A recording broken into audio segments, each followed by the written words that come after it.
Les jeunes, les longs programmes de prière, fais attention, tu risques de perdre ton ménage. Atteignez d'abord le premier niveau qui est l'unité des corps. Ou l'unité du corps, si tu veux. Deuxième niveau, c'est l'unité de l'âme. Vous devez atteindre un niveau où vous êtes un dans l'âme, où vos âmes fusionnent parfaitement. Ça veut dire que vous atteignez le niveau et le stade où vous avez les mêmes sentiments l'un et l'autre. Comme il dit, ayez les mêmes sentiments qui étaient en Christ, qu'avec Christ. Les sentiments que tu as, ce sont les mêmes qu'il a. L'amour, la paix, à ses côtés, tu es en harmonie parfaitement. Tu vis avec lui, quand il est là, tu ressens la plénitude, tu ressens la paix t'envahir, tu ressens la joie, tu reçois la bonté, tu reçois le bonheur, tu n'as pas de tristesse, ça veut dire que vous êtes en accord, vous vibrez en phase d'un point de vue émotionnel. Il y a des personnes qui s'aiment, mais qui ne peuvent pas vivre ensemble dans la même maison pendant une semaine. Quand ils sont dehors, ils s'aiment, mais quand ils se retrouvent à deux, c'est des problèmes, parce que d'un point de vue de l'âme, ils ne sont pas en accord. Il faut pouvoir trouver ça. Si ton mari parle tout le temps, il t'énerve, ça veut dire qu'il y a un problème au niveau de l'unité de l'âme, de vos deux âmes. Vos deux âmes ne sont pas en accord. Si tu n'arrives pas à être patiente envers lui et à prier pour lui, ça veut dire qu'il y a un problème au niveau de l'âme. Si tu ne tolères pas ses imperfections, si toujours tu es dans un état de colère, des engueulades, des disputes, c'est un signe qui montre qu'il n'y a pas d'unité au niveau de l'âme. On ne se supporte pas. On peut s'aimer, mais ne pas se supporter. On peut s'aimer et ne pas se tolérer. Chaque chose que tu dis m'énerve. Je ne sais pas pourquoi. À chaque fois qu'elle parle, tu as seulement envie de la tabasser. Ça se termine toujours mal. Vous n'arrivez jamais à avoir une conversation, une communication où vous partagez, vous riez ensemble et vous êtes joyeux. C'est un signe de la souffrance émotionnelle. Mon frère, tant que vous n'avez pas réglé ça, je dis ceci, toi tu dis autre chose. Je dis ceci, tu veux me contredire. Tant que vous êtes toujours en conflit permanent d'un point de vue émotionnel ou des sentiments, vous n'allez jamais réussir et arriver très loin. Parce que quand on est marié, il faut s'accorder. Moi, j'aime manger le couscous. Toi, tu n'aimes pas le couscous. Ma soeur, trouvez un terrain d'entente. Parce qu'à chaque fois que tu vas imposer le couscous à ton mari, il va se fâcher, il ne sera pas content. Donc, dis papa, lundi, on te fait ton couscous et mardi, on me fait peut-être mon riz. Est-ce qu'on est d'accord? Dès qu'on dit, il dit oui, ça marche. Vous êtes en accord. Tout part de l'accord. Tout part de l'unité. Tout part du fait que nous puissions réellement nous accorder sur un certain nombre de choses. Alléluia. La plupart des problèmes découlent donc de cela. C'est que malheureusement, on se chamaille. On ne se comprend pas. On ne se supporte pas. On ne s'écoute pas. Chacun veut garder sa position. Personne ne veut disparaître ou ne veut se plier à l'autre. Tout le monde veut imposer sa volonté. Chacun cherche seulement son clone. Elle ne fait pas comme je veux qu'elle fasse. Comme c'est comme ça, je ne lui parle plus. Il y a des couples qui passent des mois sans se parler. Avec moi, ça c'est de la sorcellerie. Comment tu peux vivre avec une femme? Tu passes des mois sans lui adresser la parole. Alléluia. C'est le signe d'un problème émotionnel dans le couple. Ça veut dire que vous n'êtes pas unis d'un point de vue du cœur. Amen. Et des émotions. Mon frère, quelqu'un qui est uni à sa femme, à un moment, ressent la même chose qu'elle. Il y a des niveaux où tu sens que ton partenaire est triste. Elle n'a pas besoin de te le dire. En la regardant, tu sens qu'elle est triste. Parce que vous partagez les mêmes sentiments. Et tu sais quoi lui dire pour la remonter et pour la galvaniser. Mon frère, ma soeur, ce déséquilibre-là, c'est quelque chose qui empêche au couple de prospérer. Je ne sais pas si tu es marié. Je ne sais pas si tu aspires au mariage. Mais si vous n'êtes pas unis dans le corps, unis dans l'âme et unis dans l'esprit, il y aura toujours des problèmes dans votre ménage. Il y a des bénédictions qui n'arriveront jamais, malheureusement jamais, à arriver à leur terme. Ce déséquilibre émotionnel ou ce désaccord sur le plan émotionnel et sur le plan des émotions peut créer beaucoup de problèmes. Des blocages sur le plan spirituel. Des stérilités, des esprits de mort. Beaucoup d'esprits se servent de ça parce qu'il y a toujours une division et un conflit permanent entre l'homme et la femme. Donc vous êtes toujours dans un combat, tu ne sais même pas qui tu combats. Est-ce que tu peux te combattre toi-même? Est-ce que tu peux te tirer dessus toi-même? Donc à chaque fois que tu insultes ta femme, c'est toi-même que tu insultes. À chaque fois que tu la déshonores, c'est toi-même que tu déshonores parce que vous êtes déjà un. Le problème, c'est qu'on juge l'autre. On le condamne parce qu'on ne sait pas que quand on est un marié, elle c'est moi et moi c'est elle. Sa honte, c'est aussi ma honte. Ce qui veut dire qu'on n'est pas unis. On est trop divisés dans les avis et dans les sentiments. Le troisième point, c'est l'unité d'esprit. Ça veut dire qu'à ce niveau-là, vous pensez de la même manière. À peine il pense à une chose, toi tu as pensé à la même chose. Vous êtes en accord d'un point de vue de l'esprit. Bien aimé, vous savez qu'il y a des couples qui n'arrivent pas à prier ensemble. Ils ne s'accordent pas. Le mari prie à gauche et la femme prie à droite. Ils ne sont pas unis dans l'esprit. Ils n'ont pas encore fusionné sur le plan spirituel. Et tout leur déséquilibre est lié à ce problème-là. Si vous êtes en couple, ça veut dire que vous êtes devenus un. Si vous ne partagez pas la même spiritualité, le diable se servira de ça pour vous empêcher d'évoluer. C'est comme ça que tu vois la femme tombe gravement malade, le mari est malade. C'est parce qu'ensemble, ils ne sont pas unis dans l'esprit. Donc, même quand il faut faire les combats spirituels pendant la nuit, vous n'êtes pas ensemble. Vous êtes vulnérables.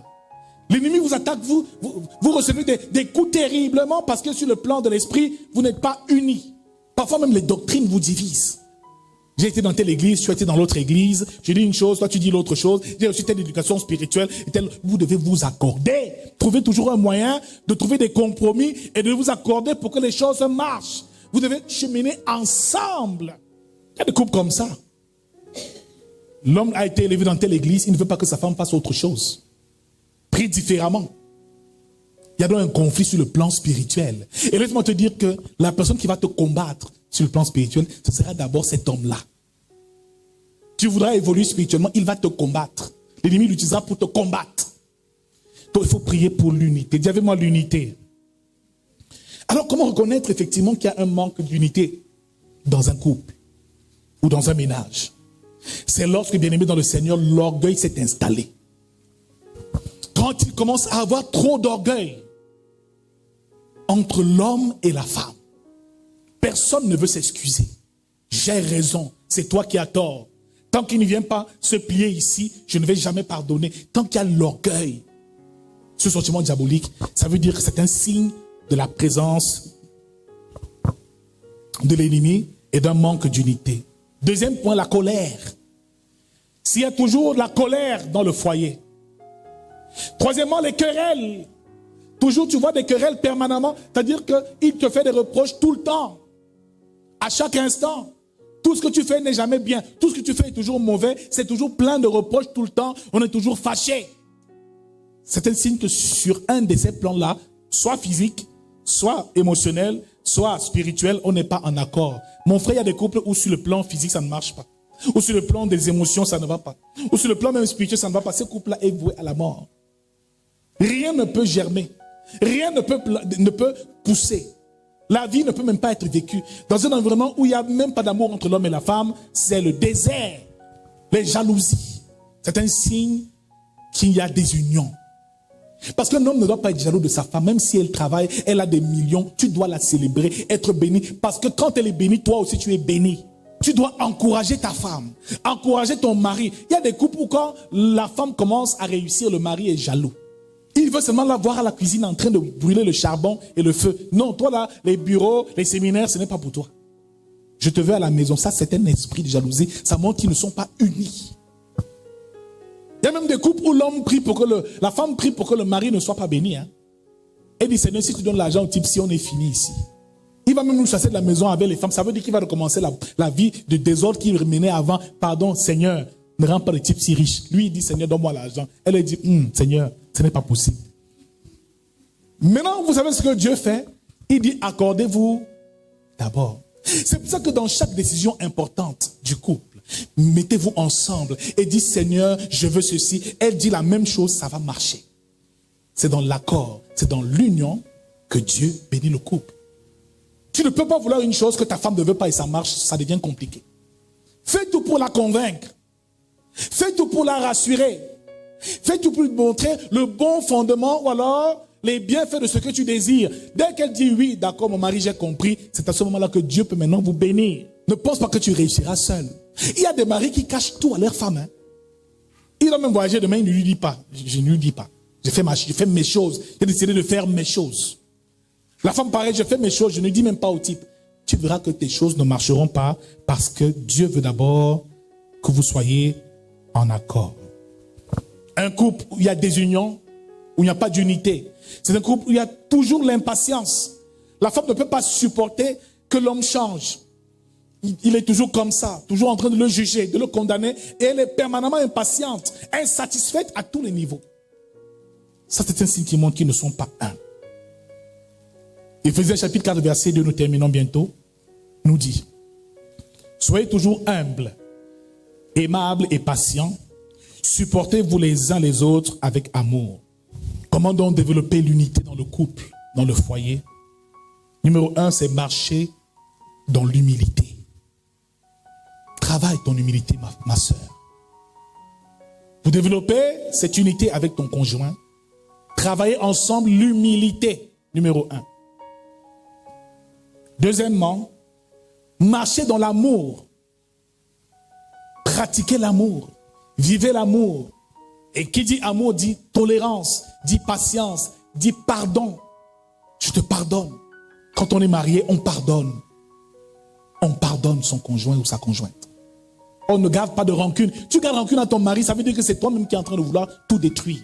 Tu dors dans la colère. On dit que le soleil ne se couche pas sur ta colère. Il ne donne pas assez au diable. Tu ne dois pas dormir étant fâché. Madame, alors, toi qui es boudé là, aussi longtemps tu vas bouder, aussi longtemps vos projets seront en stand-by. Le diable aime ça, les bouderies des femmes. Comme il est rentré tard, je ne lui adresse même plus la parole. Tant qu'il ne vient pas, je ne viens pas. Non. Le plus grand doit dire, maman, ça va. Enterrons la hache de guerre, il n'y a rien, ça passe. On se tolère. Aucun homme n'est parfait. Troisièmement, la patience. Développer cette vertu qu'est la patience. Sois patient envers ta femme. Elle n'est peut-être pas encore parfaite, mais supporte la patience jusqu'à ce que Dieu la change. Jusqu'à ce que Dieu change ton mari, sois et demeure patiente. La patience. Dernier point, la douceur. Travailler la douceur de l'âme, de l'esprit.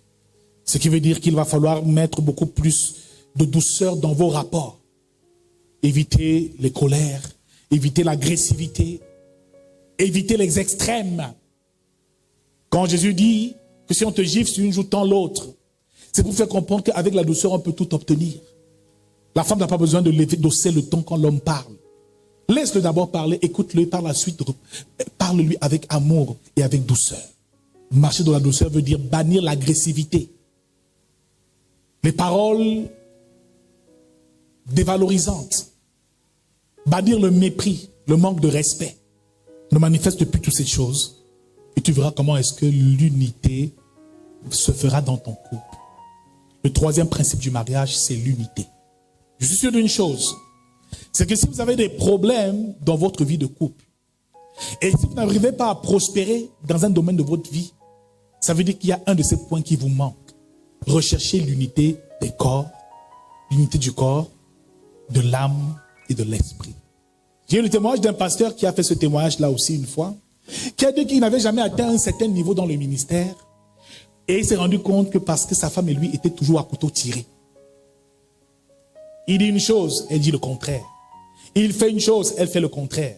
En fait, tout le problème et le blocage dans la croissance de l'Église résidait simplement parce que les deux ne s'étaient pas accordés un certain nombre de choses sur comment prier, sur comment penser l'Église, sur comment faire. En fait, chacun voulait faire comme il voulait. C'était effectivement la division qui régnait. Un beau jour, il a commencé à dire à sa femme, accordons-nous un peu. Faisons des choix de ceci. Marchons comme ci. D'un point de vue spirituel, d'un point de vue émotionnel, voici ce que j'aime, voici ce que je n'aime pas. Ils savent donc quoi faire pour que sa femme soit heureuse. Et dès l'instant où ils se sont accordés, sur ces 3 plans-là, l'Église a connu une croissance exponentielle, une croissance terrible. Donc mon frère, ma soeur, voilà les 3 premiers principes que nous verrons ce jour. J'espère que quelqu'un a été béni ce matin.